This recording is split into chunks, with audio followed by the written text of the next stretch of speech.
Hello students, स्वागत है आप सभी का आपके अपने यूट्यूब चैनल तेजस स्टडी पॉइंट। दोस्तों, आज की क्लास में हम लोग पढ़ने वाले हैं कक्षा 10 की एनसीईआरटी के चौथे अध्याय को, जिसका नाम है कार्बन और उसके यौगिक। इस चैप्टर में दोस्तों हम लोग कार्बन के बारे में कंप्लीट डिटेल से अध्ययन करेंगे और ये चैप्टर बहुत बड़ा है और काफी मार्क्स का भी है। और इस चैप्टर को एक वीडियो में कवर करना काफी मुश्किल है, इसलिए इस चैप्टर को भी हम लोग कितने पार्ट में पढ़ेंगे? 2 पार्ट्स में पढ़ेंगे। आज के पार्ट में हम लोग पढ़ने वाले हैं कार्बन की बेसिक इन्फॉर्मेशन, कार्बन के अपरूप कौन कौन से होते हैं, कार्बन कौन कौन से बंध बनाता है, हाइड्रोकार्बन क्या होते हैं, इलेक्ट्रॉन बिंदु संरचना क्या होती है, इनके बारे में बात करेंगे। और बाकी जितने भी टॉपिक है कार्बन के, जैसे कि फंक्शनल ग्रुप, कार्बनिक यौगिकों की जो रिएक्शन होती है, इथेनॉल, इथेनॉइक एसिड के बारे में हम लोग डिटेल से पढ़ते हैं, साबुनीकरण अभिक्रिया पढ़ते हैं, साबुन और अपमार्जक के बारे में पढ़ते हैं। इनके बारे में हम पार्ट 2 में अध्ययन करेंगे। मैं पूरी कोशिश करूंगा दोस्तों आपको सारे के सारे पॉइंट एकदम आसान तरीके से समझाए जाए और एक भी पॉइंट मिस नहीं होगा आपका। सारे बोर्ड के अनुसार जितने भी टॉपिक इंपॉर्टेंट है वो सबको इसके अंदर इंक्लूड किया गया है। तो हमेशा की तरह आपसे एक ही निवेदन है कि आप इस वीडियो को लाइक और चैनल को सब्सक्राइब जरूर करें और साथ ही आपको वीडियो कैसा लगता है अपना सजेशन जो है वो कमेंट बॉक्स में जरूर लिख के दें। तो बिना देरी के शुरुआत करते हैं हमारे वीडियो की। सबसे पहले बात करते हैं कार्बन होता क्या है, कार्बन कहाँ पाया जाता है। तो कार्बन एक सर्वतोमुखी तत्व है। सर्वतोमुखी का मतलब क्या होता है? यानी कि बहुत ही महत्वपूर्ण तत्व हमारी प्रकृति के लिए। कार्बन भूपर्पट यानी कि जमीन के अंदर कितना पाया जाता है? 0.02% ही पाया जाता है। यानी कि कोयले वगैरह के पेट्रोलियम के रूप में सिर्फ कितना पाया जाता है? 0.2%।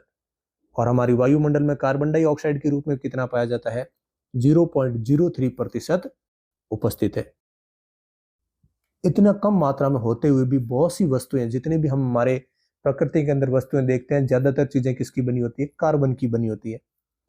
जितने भी जीव है, यानी कि पौधे हो या जितने भी जीव जंतु हो, मनुष्य भी क्यों ना हो, हमारा सबका शरीर किससे बना होता है? कार्बन का बना होता है। कागज किसका बना होता है? प्लास्टिक, चमड़े, रबड़, इन सभी में क्या होता है? कार्बन होता है।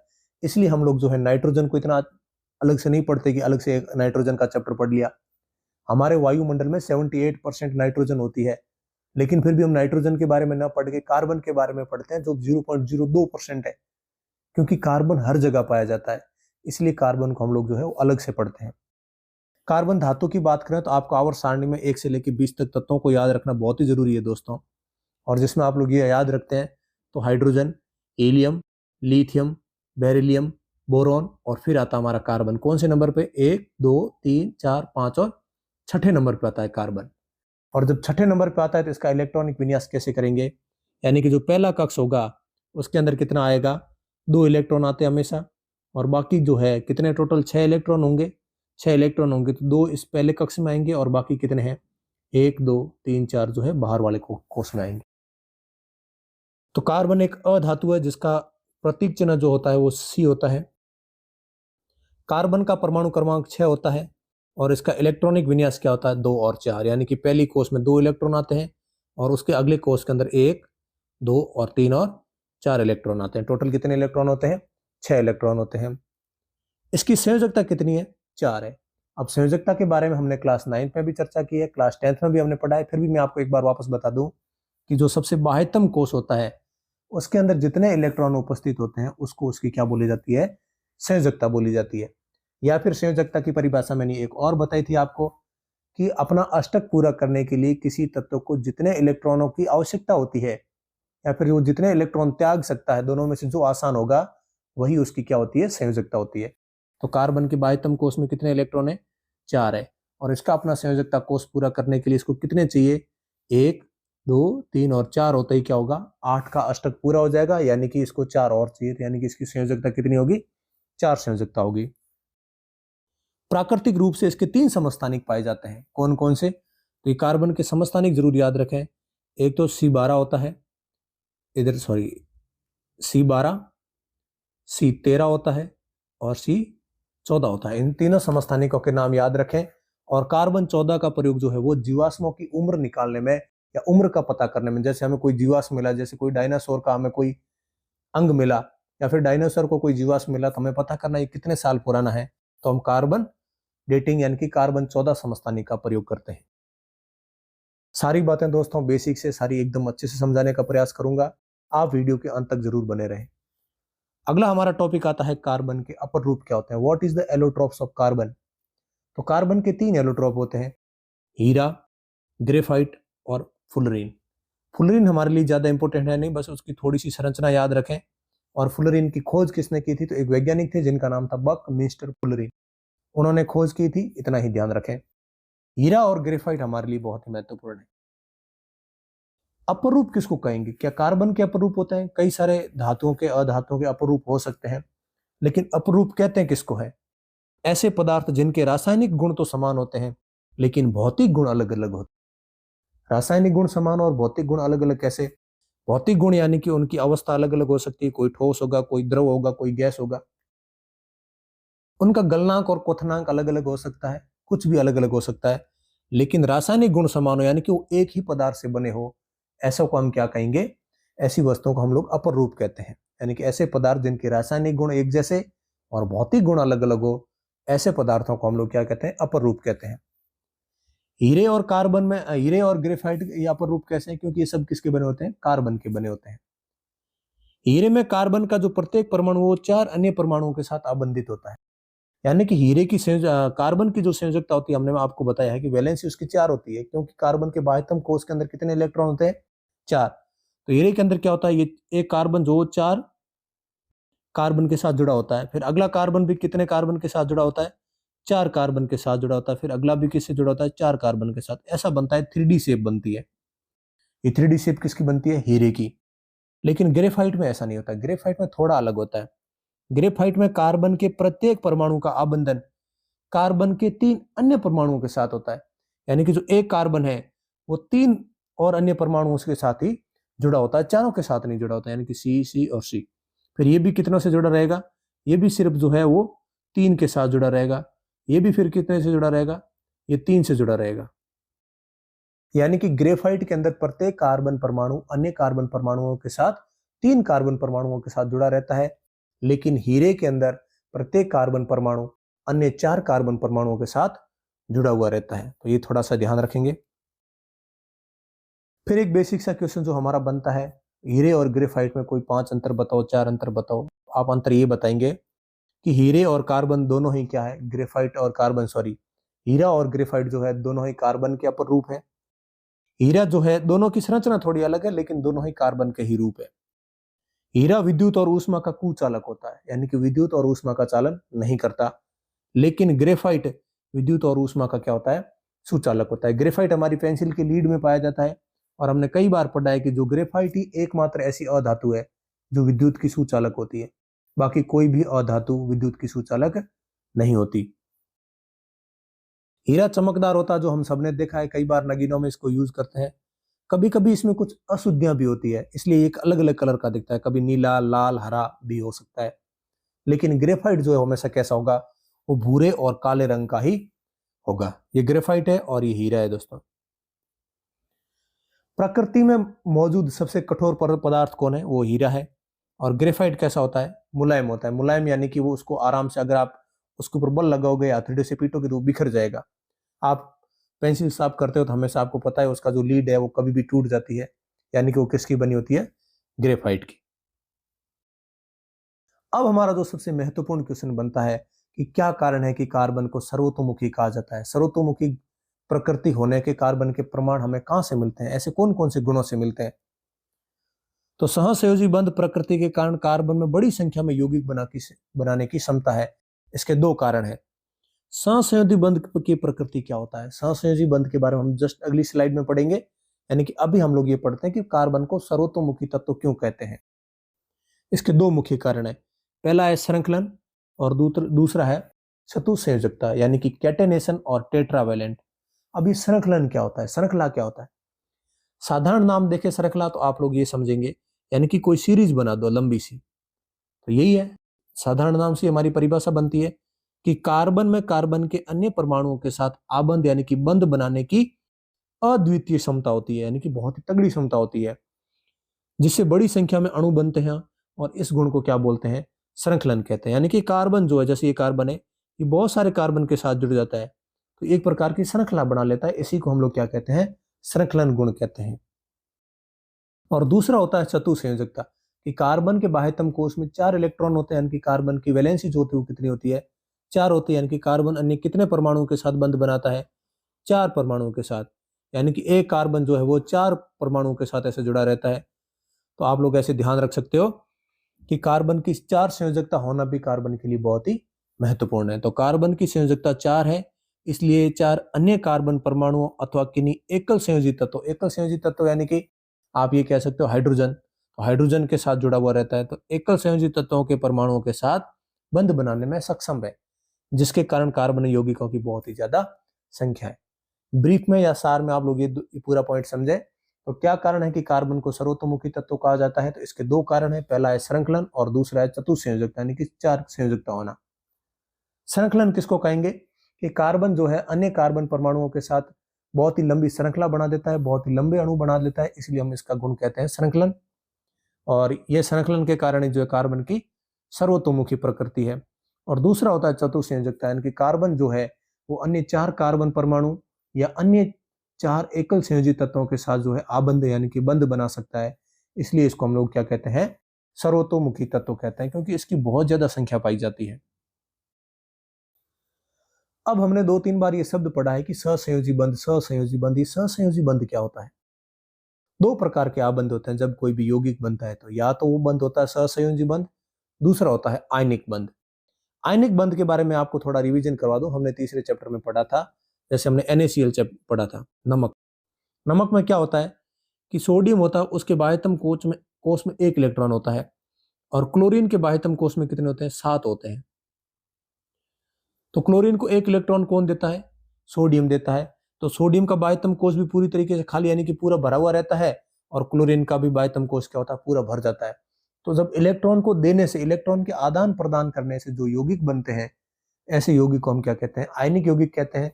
और उनके बीच में जो बंध बनता है उसको हम लोग आयनिक बंध कहते हैं। लेकिन कार्बन ऐसा कभी नहीं करता। कार्बन ऐसा क्यों नहीं करता, उसके बारे में भी हम पढ़ेंगे कि कार्बन आयनिक यौगिक क्यों नहीं बना सकता। उसके बारे में हम जस्ट अगली स्लाइड में पढ़ेंगे। पहले ये पढ़ लेते हैं कि कार्बन बनाता क्या है। कार्बन किस प्रकार से बंध बनाता है? तो कार्बन किसी को ना तो इलेक्ट्रॉन देता है, ना ही किसी से लेता है। तो कार्बन अपना अष्टक पूरा कैसे करता है? तो ये कार्बन जो है, इसके बाह्यतम कोश में कितने इलेक्ट्रॉन होते हैं, 1, 2, 3 और 4 इलेक्ट्रॉन होते हैं। और इसको और कितने चाहिए, 4 इलेक्ट्रॉन इसको और चाहिए। तो ये क्या करता है, जैसे हाइड्रोजन है तो हाइड्रोजन के साथ क्रिया कर लेता है, यानी कि हाइड्रोजन के साथ जो है इलेक्ट्रॉन को शेयर कर लेता है। हाइड्रोजन को कहता है कि भाई 1 इलेक्ट्रॉन तू रख मेरा, तेरा मेरे को दे दे, ना मैं तेरे को दूंगा ना तू मेरे को देगा, लेकिन अपनी शेयरिंग करते हैं, दोनों के पास ही रहेगा।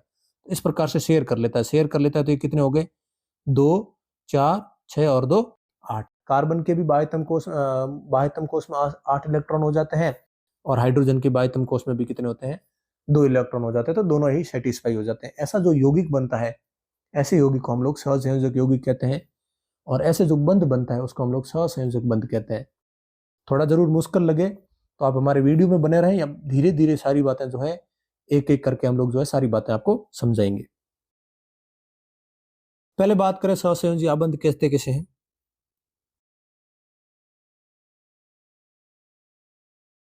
दो परमाणुओं के बीच इलेक्ट्रॉन के एक युग्म की साझेदारी से बनने वाले आबंध को क्या कहते हैं, सहसंयोजी आबंध कहते हैं। साझेदारी यानी कि शेयरिंग से, कोई इलेक्ट्रॉन किसी को देता नहीं है, ना किसी से लेता है, बस शेयर करते हैं।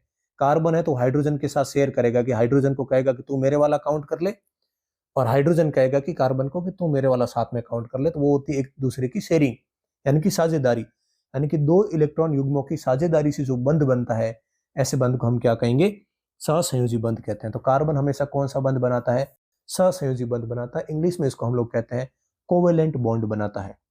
कार्बन हमेशा कोवेलेंट बॉन्ड बनाता है। तो 2 प्रकार के बंध बन गए, यानी कि 2 आयनिक बंध और सहसंयोजक बंध। आयनिक बंध तो सोडियम और क्लोरीन मिलके जो है आयनिक बंध बनाते हैं और आयनिक यौगिक बनाते हैं। कार्बन और हाइड्रोजन मिलके जो है वो कैसा बंध बनाते हैं, सहसंयोजी बंध बनाते हैं। तो सहसंयोजी बंध बनाने वाले यौगिक सहसंयोजक यौगिक, और आयनिक बंध बनाने वाले यौगिक आयनिक यौगिक। अब इन दोनों में क्या डिफरेंस होता है? इन दोनों की डिफरेंस कई बार एग्जाम में पूछा जाता है कि आप सहसंयोजी यौगिक और आयनिक यौगिकों में कुछ अंतर स्पष्ट करो। यहाँ 5 अंतर लिखे हुए हैं। आयनिक यौगिक धनात्मक और ऋणात्मक रूप से आवेशित इलेक्ट्रॉनों के स्थानांतरण से बनते हैं। आयनिक यौगिक कैसे बनेंगे, इलेक्ट्रॉन के ट्रांसफर करने से। लेकिन सहसंयोजक यौगिक जो है वो कैसे बनेंगे, वो इलेक्ट्रॉन के आदान प्रदान से बनते हैं, यानी कि वो शेयरिंग से बनते हैं, शेयर करके साझेदारी से बनते हैं। आयनिक यौगिकों में बंधन में धातु और अधातु शामिल होते हैं। जैसे सोडियम क्लोराइड, तो सोडियम धातु है और क्लोरीन क्या है, अधातु। लेकिन कार्बन और हाइड्रोजन बंध बना रहे, तो कार्बन भी अधातु है और हाइड्रोजन भी क्या है, अधातु। तो सहसंयोजक यौगिक हमेशा जो है वो अधातुओं के बीच होगा, और आयनिक यौगिक बनेंगे तो एक धातु होगी और दूसरा क्या होगा, अधातु होगी। आयनिक यौगिक सहसंयोजक यौगिकों की तुलना में पानी में अधिक घुलनशील होते हैं। आयनिक यौगिक यानी कि नमक, और नमक पानी में घोलना बहुत आसान होता है। आयनिक यौगिक जो है वो बहुत ही आसानी से पानी में घुल जाते हैं सहसंयोजक यौगिकों की तुलना में। आयनिक यौगिकों का निश्चित आकार होता है, लेकिन सहसंयोजक यौगिकों का कोई निश्चित आकार नहीं होता। ये ठोस, द्रव, गैस कुछ भी हो सकते हैं, लेकिन आयनिक यौगिकों का एक निश्चित ठोस आकार होता है। विद्युत की चालकता की बात करें, आयनिक यौगिकों में हमने नमक पढ़ा था कि नमक को अगर गलित अवस्था में ले आया जाए, यानी कि पानी के अंदर घोल दिया जाए, तो नमक हमेशा क्या करेगा, विद्युत का चालन करेगा। तो आयनिक यौगिक यहां लिखोगे गलित अवस्था में।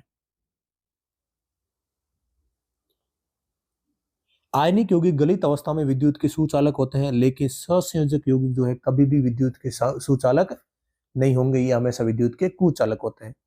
तो ये मेजर डिफरेंस है आयनिक यौगिक और सहसंयोजक यौगिक में।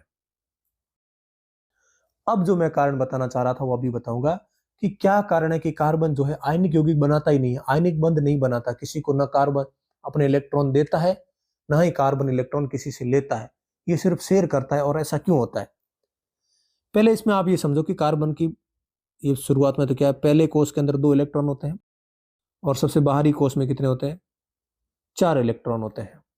तो अब कार्बन के पास टोटल 6 इलेक्ट्रॉन होते हैं, क्योंकि कार्बन की परमाणु संख्या जो होती है वो 6 होती है, छठे नंबर पे आता है।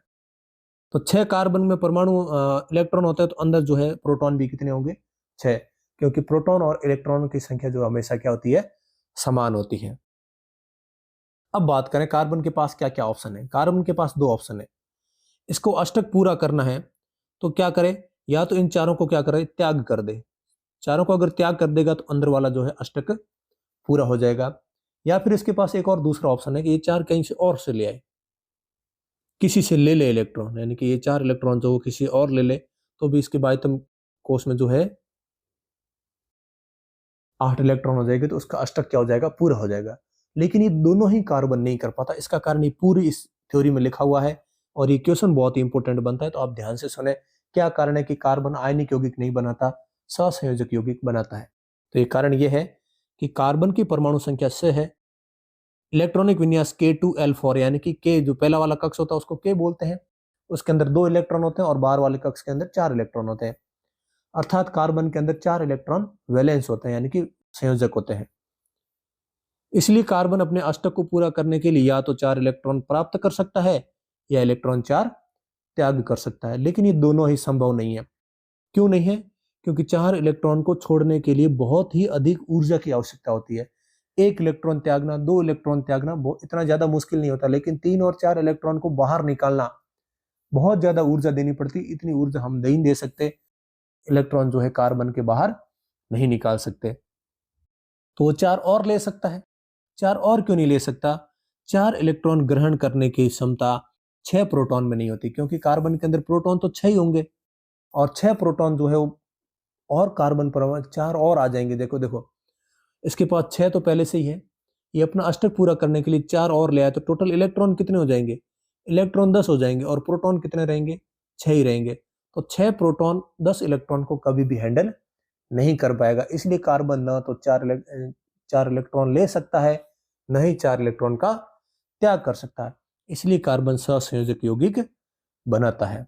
और इसके साथ में कई सारी अधातुएं जो है वो सहसंयोजक यौगिक बनाती है, जैसे हाइड्रोजन, ऑक्सीजन, नाइट्रोजन, क्लोरीन। ये सब आप कभी देखते हो तो ऑक्सीजन जो है हमेशा O2, क्लोरीन को हम लोग Cl2 लिखते हैं, नाइट्रोजन को N2 लिखते हैं, हाइड्रोजन को H2 लिखते हैं। क्यों लिखते हैं, क्योंकि ये हमेशा जो है अपना अस्तित्व बनाए रखने के लिए आपस में सहसंयोजक बंध बना लेती है। अब सहसंयोजक यौगिक बनाने के लिए जो तत्व मिलते हैं, तो उनकी इलेक्ट्रॉन बिंदु संरचना कई बार पूछी जाती है, और इसको आप लोग एकदम अच्छे से पॉइंट को जो है याद कर लें, या फिर इसको समझ लें। समझाने का मैं पूरा प्रयास करूंगा, और सारे पॉइंट आप ध्यान से सुने। पहली बात तो यह है कि इलेक्ट्रॉन बिंदु संरचना किसे कहते हैं? इलेक्ट्रॉन को बिंदुओं में जो है निरूपित करना को हम जो है इलेक्ट्रॉन बिंदु संरचना कहते हैं। फिर भी परिभाषा आप सुने कि वे आरेख जिनमें अणु के परमाणुओं के मध्य जो बंध होते हैं उनके एकाकी युग्मों को दर्शाया जाता है, ऐसे बंधों को हम क्या कहते हैं? इलेक्ट्रॉन युग्म संरचना या इलेक्ट्रॉन बिंदु संरचना कहते हैं। उन अणुओं की बिंदु संरचनाएं बनाई जा सकती है जो सहसंयोजी बंध बनाते हैं, यानी कि जो कोवेलेंट बॉन्ड बनाते हैं यौगिक, या जो अणु बनाते हैं, जो तत्व बनाते हैं, उनकी हम क्या बना सकते हैं? इलेक्ट्रॉन बिंदु संरचना। अब इलेक्ट्रॉन बिंदु संरचना बनाने के लिए आपको कुछ बातें ध्यान में रखनी पड़ती है, और वो दो ही बातें हैं। दो बातें आप ध्यान में रखोगे तो आप किसी भी यौगिक का आप जो है वो इलेक्ट्रॉन बिंदु संरचना आसानी से बना सकते हो। और क्या बातें ध्यान रखनी है?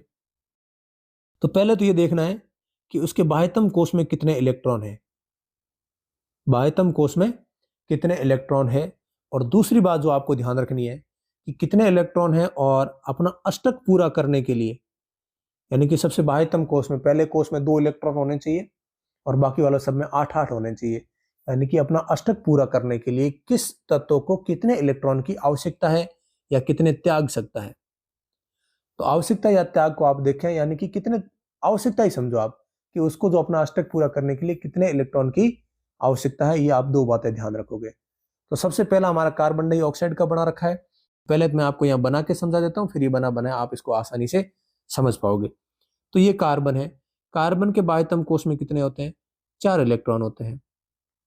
ऑक्सीजन के बाह्यतम कोष में कितने इलेक्ट्रॉन होते हैं? तो ऑक्सीजन जो है आपको पता है 8वें नंबर पे आता है। 8वें नंबर पे, यानी कि इसका आप विन्यास लिखोगे तो आप लिखोगे 2 और 6, यानी कि पहले कोष में 2 इलेक्ट्रॉन आएंगे और दूसरे कोष में 6 इलेक्ट्रॉन आएंगे, यानी कि सबसे बाह्यतम कोष में कितने आएंगे? 6। तो ये 6 इलेक्ट्रॉन मैंने बना दिए। अब आप यहां से देखो, ऑक्सीजन को अपना अष्टक पूरा करने के लिए कितने इलेक्ट्रॉन की और आवश्यकता है? 2 इलेक्ट्रॉन की। तो 2 इनके साथ बॉन्ड बना लेगा, ठीक है। और कार्बन को अपना अष्टक पूरा करने के लिए कितने इलेक्ट्रॉन की आवश्यकता है? 4 इलेक्ट्रॉन की आवश्यकता है। तो 2 तो इसके साथ बना लिए, तो एक और ऑक्सीजन हो जाएगा। इस ऑक्सीजन के भी बाह्यतम कोष में कितने इलेक्ट्रॉन होंगे? 6 होंगे। तो इन दोनों से बॉन्ड बना लेगा। तो अब ये पूरे के पूरे कितने होंगे? ये कार्बन के पास 8 हो गए, और ये ऑक्सीजन के पास 8 हो गए, और ये इस ऑक्सीजन के पास 8 हो गए। यानी कि सबने अपना अष्टक पूरा कर लिया, ना किसी को इलेक्ट्रॉन देना पड़ा और ना ही किसी से लेना पड़ा, आपस में साझेदारी से। यानी कि यहां से समझो कार्बन के पास ये जो है गुलाबी वाले 4 थे, या फिर ब्लू वाले 4 थे। 2 ऑक्सीजन के ले लिए और 2 इस ऑक्सीजन के ले लिए, तो टोटल कितने हो गए? 8। अष्टक पूरा हो गया। ऑक्सीजन के पास 6 थे और 2 कार्बन के ले लिए, तो कितने हो गए? इसके भी 8 हो गए, इसके भी क्या हो गए? 8 हो गए। उसी प्रकार आप इसी को देखें, ऑक्सीजन और जल के अणुओं की इलेक्ट्रॉन बिंदु संरचना को आप दोस्तों हल्के में या स्किप ना करें, ध्यान से सुने। क्वेश्चन ऐसा पूछा जाता है कि जल की इलेक्ट्रॉन बिंदु संरचना को समझाइए। तो आप कैसे समझाएंगे? फिर आप इसको समझेंगे तभी आप समझा पाएंगे। ऑक्सीजन की इलेक्ट्रॉन बिंदु संरचना लिखनी है तो आपको पता है ऑक्सीजन के बाह्यतम इलेक्ट्रॉन में कितने होते हैं? बाह्यतम कोष में 6 इलेक्ट्रॉन होते हैं। तो इसके 6 है, इसके भी 6 है। इसको पूरा करने के लिए इसको 2 और चाहिए, तो 2 कौन देगा? ये दे देगा। और इसको पूरा करने के लिए इसको भी 2 और चाहिए, 2 कौन देगा? ये दे देगा। तो ये 2 इलेक्ट्रॉन जो आपस में साझेदारी कर लेंगे, तो इसके भी 8 हो जाएंगे और इसके भी क्या हो जाएंगे? 8 हो जाएंगे। उसी प्रकार ये जल का है। जल में ऑक्सीजन देखो, ऑक्सीजन के बाह्यतम कोष में कितने होते हैं? 2, 4 और ये 6 इलेक्ट्रॉन होते हैं। और हाइड्रोजन के बाह्यतम कोष में कितने होते हैं? 1 इलेक्ट्रॉन होता है। तो 2 हाइड्रोजन के साथ अभिक्रिया कर लेगा। तो हाइड्रोजन को अपना बाह्यतम कोष पूरा करने के लिए 2 इलेक्ट्रॉन मिल गए। हाइड्रोजन का तो बाह्यतम कोष पूरा हो गया, और यहां से अब पूरा बनाओगे तो ये ऑक्सीजन का भी बाह्यतम कोष पूरा हो गया, क्योंकि 2 हाइड्रोजन से साझेदारी कर ली, तो 6 उसके पास पहले से थे, और 6 और 2 कितने हो गए? 8 इलेक्ट्रॉन, यानी कि उसका अष्टक भी पूरा हो गया। दोनों का अष्टक पूरा हो गया और एक यौगिक बन गया, जिसको हम क्या बोलते हैं?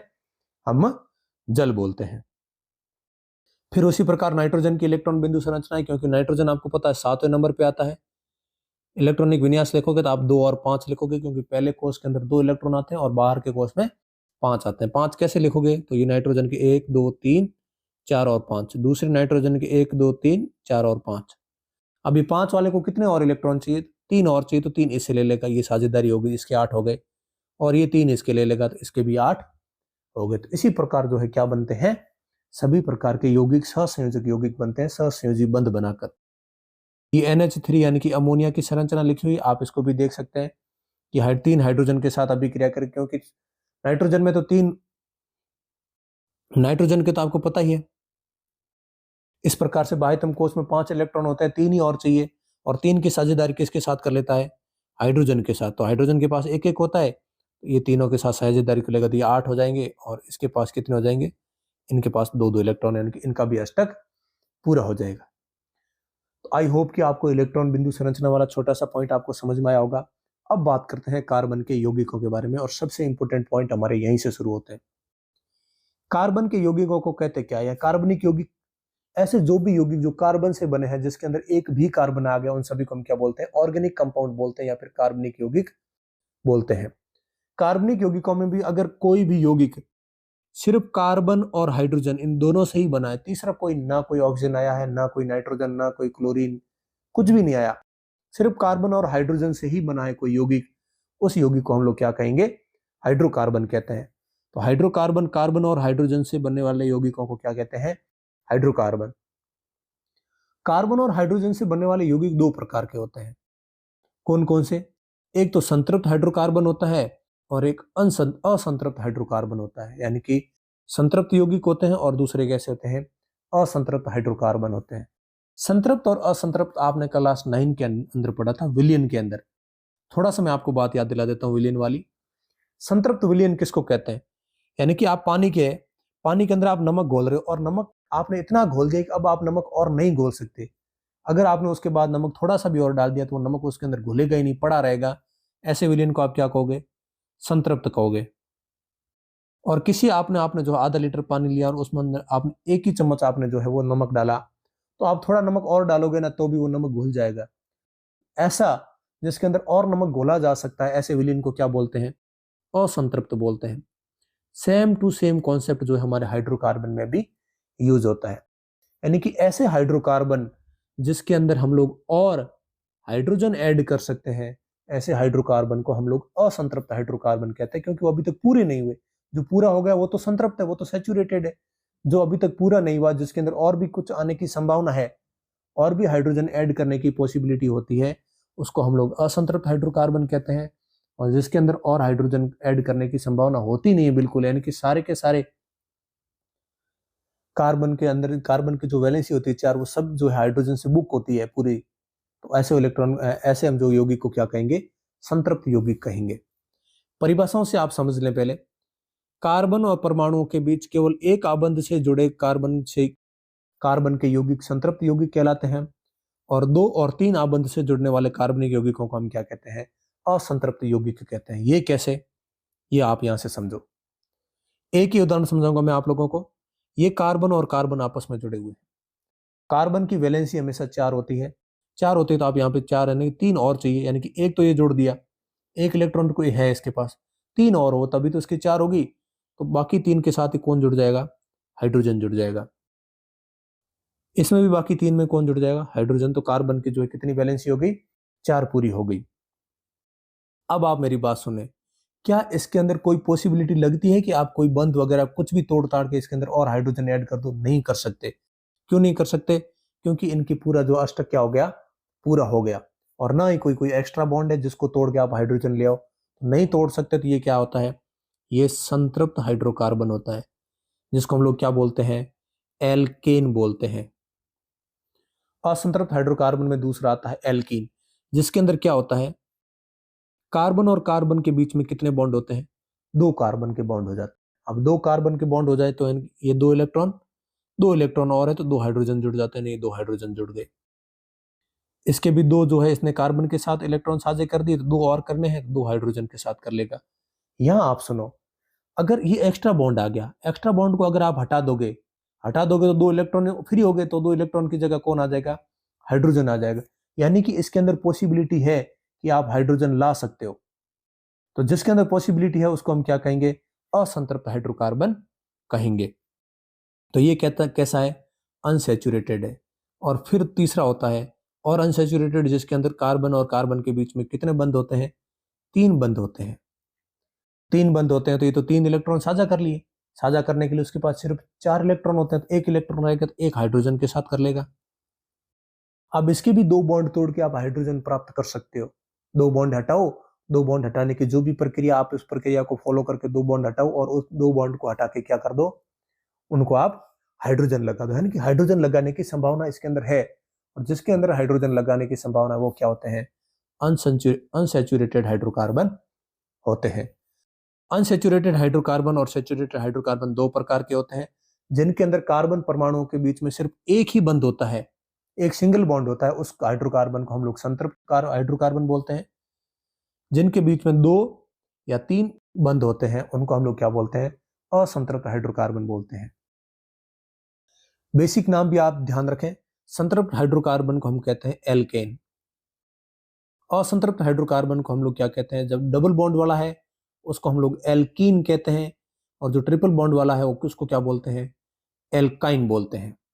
तो ये देख लो, हाइड्रोकार्बन दो प्रकार के होते हैं, सैचुरेटेड यानी कि असंतृप्त, और सॉरी अनसैचुरेटेड असंतृप्त और संतृप्त। संतृप्त को हम लोग एल्केन कहेंगे, और अनसैचुरेटेड को एक तो एल्कीन होता है जिसके अंदर डबल बॉन्ड होता है, और जिसके अंदर ट्रिपल बॉन्ड होता है उसको क्या बोलेंगे, एल्काइन बोलेंगे। और एक जो सबसे महत्वपूर्ण बात है वो सबसे यहाँ पे लिखी है, जो पिंक कलर में हाईलाइट कर रखा है, कि इनका अनुलग्न एन होता है, और इनमें डबल बॉन्ड वाले का जो अनुलग्न होता है वो इन होता है, और ट्रिपल बॉन्ड वाले का अनुलग्न होता है वो आइन होता है। ये अनुलग्न क्या होता है, अनु का मतलब क्या होता है, अनु का मतलब होता है पीछे, लगन यानी कि लगने वाले, जो पीछे शब्द लगता है उसको हम लोग अनुलग्न बोलते हैं। तो सिंगल बॉन्ड वाले जितने भी है उनके पीछे एन लगेगा।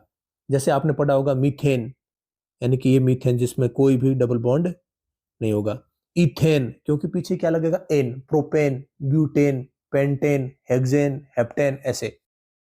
असंतृप्त हाइड्रोकार्बन में जिसके पीछे एक डबल बॉन्ड आ गया, जैसे ये डबल बॉन्ड वाला है, तो अब इसके पीछे इसका अनुलग्न क्या लगेगा, ये हो गया एथ, और इस डबल बॉन्ड वाले का अनुलग्न होता है इन, तो ये हो गया एथीन।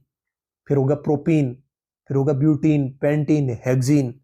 और वैसे ही जो ट्रिपल बॉन्ड वाला है इस प्रकार से कोई आ गया तो उसको हम लोग कहेंगे इथाइन, प्रोपाइन, ब्यूटाइन, यानी कि उनके पीछे वाले जो शब्द है वो क्या लगा देंगे, आइन लगा देंगे।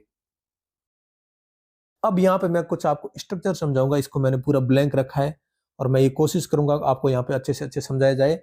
और कुछ उदाहरण जो है यहाँ पे लिखे हुए हैं, जो मैं आपको बाद में बताने की जरूरत ही नहीं पड़ेगी, ये सारे उदाहरण लिखे हुए हैं, यहाँ पे मैं आपको बता के समझा दूंगा एकदम। सबसे पहले जो आपको बात याद रखनी होती है, हाइड्रोकार्बन की संरचना बनाने से पहले आपको सामान्य सूत्र लिखना आना चाहिए, कोई सा भी। आपको जैसे मैंने मन से नाम दे दिया कि आप हेक्सीन का सूत्र बनाओ, हेक्सीन का फॉर्मूला लिखो। अब फॉर्मूला आप कैसे लिखोगे, हेक्सीन का यानी कि 6 कार्बन, अब हाइड्रोजन कितने लगवाते हैं, हाइड्रोजन हेक्सीन के अंदर जो हाइड्रोजन कितने होते हैं वो आप कैसे लगाओगे, तो इसका सामान्य सूत्र होता है वो भी आप ध्यान रखेंगे। किसका, एल्केन, एल्कीन और एल्काइन, यानी कि ट्रिपल बॉन्ड वाला एल्काइन। इन तीनों के सामान्य सूत्र याद रखेंगे। इसका होता है CnH2n+2, इसका होता है CnH2n, और इसका होता है दो हाइड्रोजन जो है माइनस होते जाते हैं, क्योंकि एक बॉन्ड बढ़ता जाता है, जितने बॉन्ड बढ़ते जाएंगे उतना हाइड्रोजन कम होते जाएंगे। इसका फॉर्मूला है CnH2n-2। अभी फॉर्मूले रटने की आवश्यकता नहीं, एक पढ़ोगे तो बाकी वाले सारे ऑटोमेटिक याद हो जाएंगे। अप्लाई कैसे करें, जैसे मैंने बोल दिया, आप हेक्सेन का फॉर्मूला बताओ। तो हेक्सेन में कार्बन कितने होते हैं, एन क्या है, यहाँ पे एन है नंबर ऑफ कार्बन, कार्बनों की संख्या। तो हेक्सेन में कितने कार्बन होते हैं,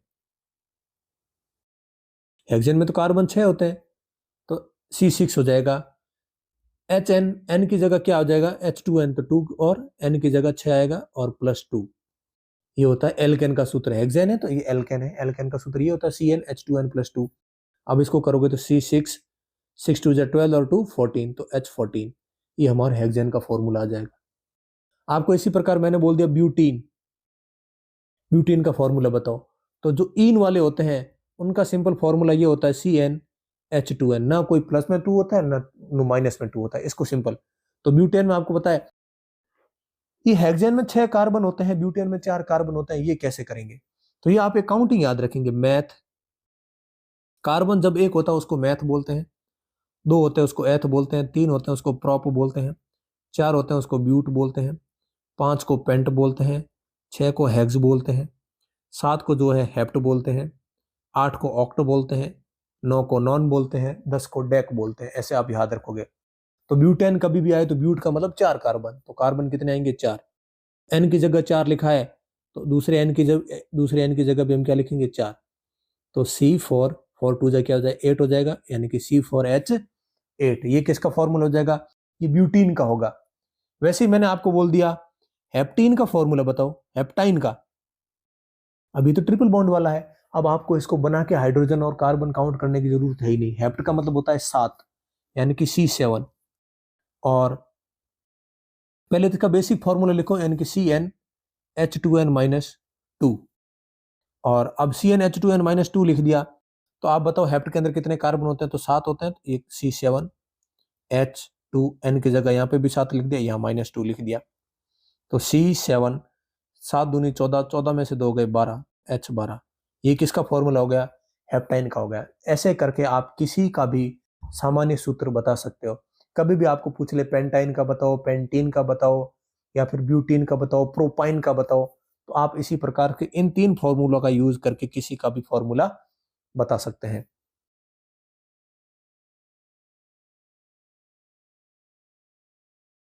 अब हम लोग पढ़ रहे हैं, सारी बातें दोस्तों मैं बेसिक से समझाने की कोशिश करूंगा, आप इस वीडियो को जो है स्किप ना करें बस। अब हम लोग पढ़ रहे हैं इनका स्ट्रक्चर कैसे बना है, इनकी संरचना कैसे बना है, यानी संरचना इनकी कैसे बना है। संरचना बनाना भी बहुत आसान है, कुछ भी नहीं है, आपको बस दिया जाएगा। कभी भी अगर आपके क्वेश्चन आएगा ना, तो आपको देखो मैं 3 क्वेश्चन कर लेता हूं, 3 क्वेश्चन से आपको सारी बातें समझ में आ जाएगी। एक तो आप ब्यूटेन का बनाओ, एक प्रोपीन का बनाओ, एक पेंटाइन का बनाओ। तीनों मैंने अलग अलग ले लिए, इन तीनों के अपन लोग जो है स्ट्रक्चर बनाएंगे, और तीनों को आप लोगों को मैं आपको अच्छे से समझाने का कोशिश करूंगा।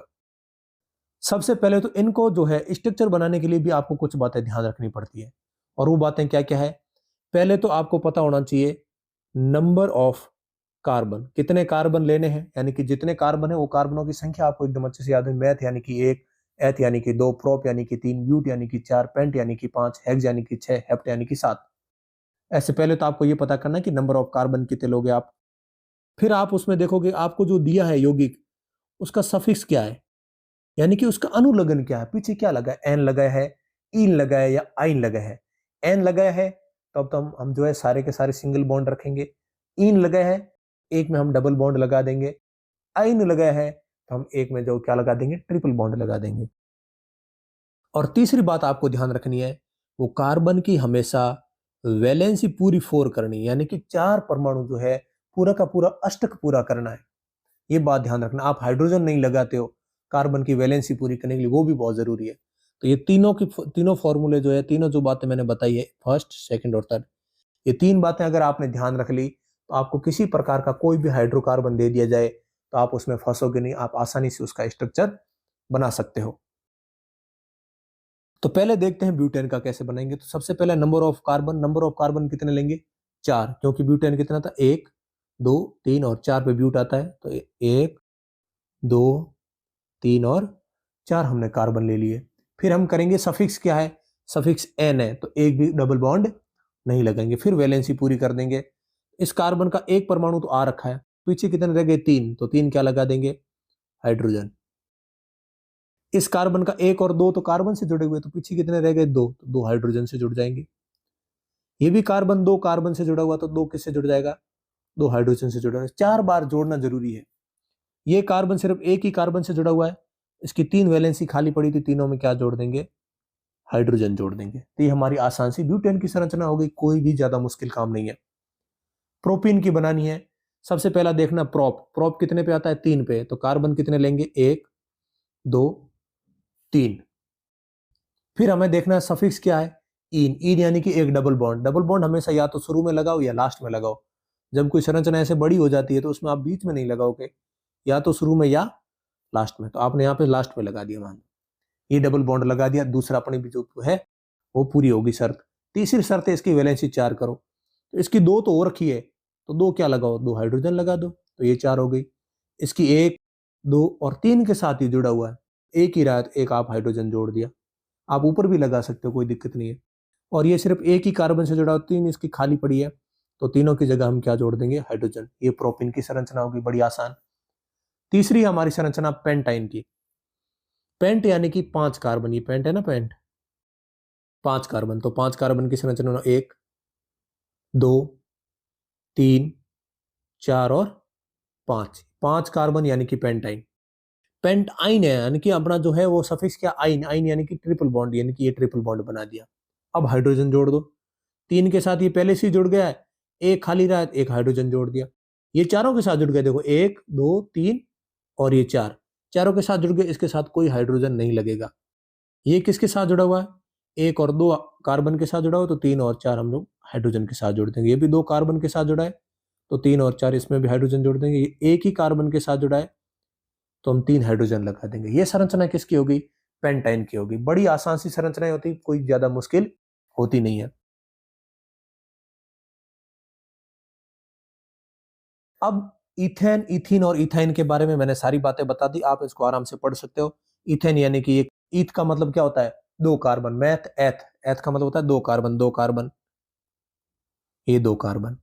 इथेन का मतलब है तो यानी कि एक ही बीच में सिंगल बॉन्ड रहेगा, डबल बॉन्ड लगा दिया तो इथीन, और ट्रिपल बॉन्ड लगा दिया तो इथाइन। अब जितने कम पड़ रहे हैं उतने हाइड्रोजन लगा दिया, यानी कि इधर 3 हाइड्रोजन आएंगे, इधर 2 हाइड्रोजन आ जाएंगे, और इधर 1 हाइड्रोजन आ जाएगा। तो ये इथीन, इथेन और इथाइन का फॉर्मूला हो जाएगा। यहाँ पे भी श्रृंखलाएं मैंने हाइड्रोकार्बन एल्केन की सारी संरचनाएं आपको समझा दी। आप यहाँ पे प्रैक्टिस कर सकते हो, ethane, propane, butane, pentane, hexane, किसी की भी। ये जो है इथाइन, प्रोपाइन, ब्यूटाइन, ये ट्रिपल बॉन्ड वाले, इथीन, प्रोपीन, ब्यूटीन, ये डबल बॉन्ड वाले। इन सभी को आपको जो है मैंने जैसे ट्रिक बताई, यानी कि आप पहले नंबर ऑफ कार्बन देखोगे, फिर आप सफिक्स देखोगे यानी कि इसके पीछे क्या लगा हुआ, फिर तीसरे नंबर पे आप क्या करोगे, वैलेंसी पूरी 4 यानी कि 4 के साथ जोड़ोगे। 3 काम आपने कर दिए, आपका कभी भी जो है कोई भी स्ट्रक्चर गलत नहीं होगा। अब कभी कभी हम कंफ्यूज हो जाते हैं। कंफ्यूज कैसे होते हैं, जो पहले आप मेरी एक संरचना समझो। मैंने आपको बताया आप एक पेंटेन की संरचना बनाओ, तो आपने पेंटेन कैसे बनाया, 1 2 3 4 और 5, क्योंकि मैंने अभी बताया कि पेंट का मतलब होता है 5, यानी कि 5 कार्बन। अब आपने क्या किया, ये पेंटेन का एक कार्बन यहां ना जोड़ के आपने यहां जोड़ दिया। अब क्या हुआ, कार्बन तो फिर भी 5 है, कार्बन 5 है तो हाइड्रोजन काउंट कर लो, हाइड्रोजन कितने होते हैं, क्या पेंटेन के बराबर हाइड्रोजन होते हैं। तो इसमें देखो 1 आ गया ना, तो 3 इसमें खाली है तो 3 यहां खाली जोड़ दिए।